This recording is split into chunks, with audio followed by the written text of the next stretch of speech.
প্রাচীন চীনে পুরুষদের খোঁজাকরণের নির্মম ইতিহাস। ক্ষমতাবান রাজা বাদশাদের অনেকেই নিজেদের হারেমে প্রচুর নারী রাখত। এরা ছিল শুধুই উপভোগের জন্য। এই ধরনের নারীদের বলে রক্ষিতা।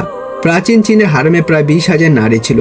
রক্ষিতা রাখার প্রধান কারণ ছিল জৈবিক চাহিদা পূরণ করা এবং আরও অনেক একটি গুরুত্বপূর্ণ হচ্ছে অধিক পরিমাণ সন্তান উৎপাদন করা।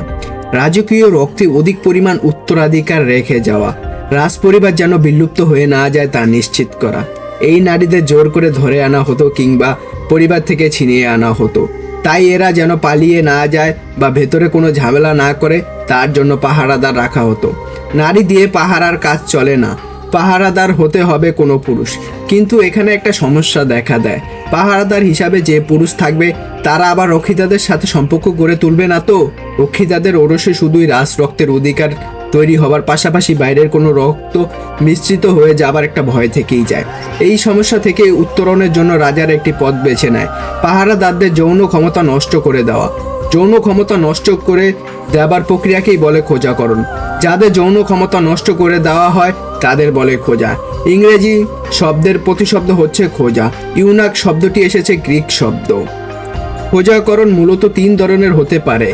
প্রথমত শুধু পুরুষাঙ্গ কর্তন করে ফেলা। 2 শুধু শুক্রথলি কর্তন করা, পুরুষাঙ্গ ও শুক্রথলি উভয়ই কর্তন করা। প্রাচীন চীনে তৃতীয় প্রকার খোঁজাকরণ প্রচলিত ছিল। এই প্রক্রিয়ায় খুব ধারালো ছুরির সাহায্যে পুরুষাঙ্গ ও অন্ডকোষ উভয়ই কেটে ফেলা হতো।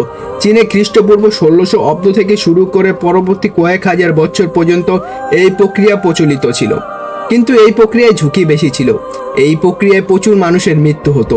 মৃত্যুহার কমানোর জন্য ধীরে ধীরে পুরুষাঙ্গ রেখে শুধু শুক্রথলি কেটে খোঁজা বানানোর প্রক্রিয়া শুরু হয়। প্রাচীন চৈনিক সাম্রাজ্যের খোঁজাকরণের কাজটি করা হতো মূলত প্রাসাদের বাইরে বিচ্ছিন্ন কোনো স্থানে। রাজপ্রাসাদের চারদিকে দেওয়াল ঘেরা সীমানা থাকে। এই সীমানার কোনো একটি স্থানে ব্যবহার করা হয় না এমন একটি পাহারা কক্ষ থাকে, যা দরকার পড়ে না বলে ব্যবহার করা হয় না। এই ধরনের পরিত্যক্ত ঘরকে ব্যবহার করা হতো খোঁজাকরণের অপারেশন কক্ষ হিসেবে। প্রথমে ব্যক্তিটিকে ওই কক্ষে নিয়ে একটি কাঠের পাটাতনে শুইয়ে দেওয়া হতো। তারপর হালকা গরম পানি দিয়ে যৌনাঙ্গ ও যৌনাঙ্গের আশপাশে স্থান ধুয়ে নেওয়া হতো। এরপর অবশ করতে পারে এমন উপাদানের প্রলেপ দিয়ে যৌনাঙ্গকে অবশ করে ফেলা হতো। তখনকার সময়ে অবশকারী হিসেবে প্রচণ্ড ঝালযুক্ত মরিচ বাটা ব্যবহার করা হতো। অবশ করার পর সহযোগীরা মিলে দেহটিকে কাঠের পাতাটনের সাথে শক্ত করে বেঁধে ফেলতো। তারপর 2 জন সহকারী 2 পা ফাঁক করে ধরে রাখতো যেন যৌনাঙ্গ কাটার সময় পায়ের দ্বারা কোনো অসুবিধা না হয়। 2 জন তো 2 পায়ে শক্ত করে ধরে রাখতোই, তার ওপর আরও 2 জন কিংবা ক্ষেত্র বিশেষে একটি হাত বেঁধে চেপে ধরে রাখতো। প্রত্যেক ব্যক্তি সুবিধা করে 2 পায়ের মাঝখানে দাঁড়িয়ে শুক্রথলি ও পুরুষাঙ্গ হাতের মুষ্টির ভেতর ধরত। যৌনাঙ্গ মুষ্টির ভেতরে রেখে সাহিত্য ব্যক্তির কাছ থেকে সম্মতি নেওয়া হতো যে স্বেচ্ছায় খোঁজাকরণ করতে দিচ্ছেন। সম্মতি পাবার সাথে সাথেই চোখের পলকই ধারালো ছুরি দিয়ে একসাথে কেটে ফেলা হতো মুষ্টির ভেতরে থাকা অন্ডকোষ ও পুরুষাঙ্গ। এই অবস্থায় প্রচুর রক্তপাত হতো।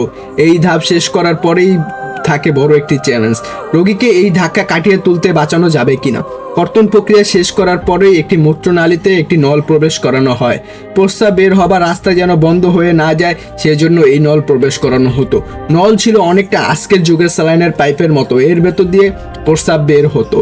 এরপর প্রয়োজনীয় প্রক্রিয়া সম্পন্ন করে রোগীকে ওই কক্ষে 3 দিন রেখে দেওয়া হতো। ওই সময় রোগীকে কোনো প্রকার খাবার দেওয়া হতো না।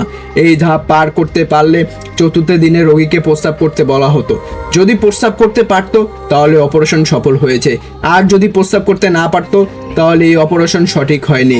এক্ষেত্রে রোগী ব্যথা ও ইনফেকশনে মারা যাবে। তবে প্রাচীন চীনেরা ধীরে ধীরে এই কাজে এতটাই দক্ষ হয়ে উঠেছিল যে অপারেশন মৃত্যু আর নেমে এসেছিল প্রতি 1000-এ 1 জন। ভিডিওটি ভালো লাগলে অবশ্যই ভিডিওতে একটি লাইক দিয়ে চ্যানেলটি সাবস্ক্রাইব করবেন।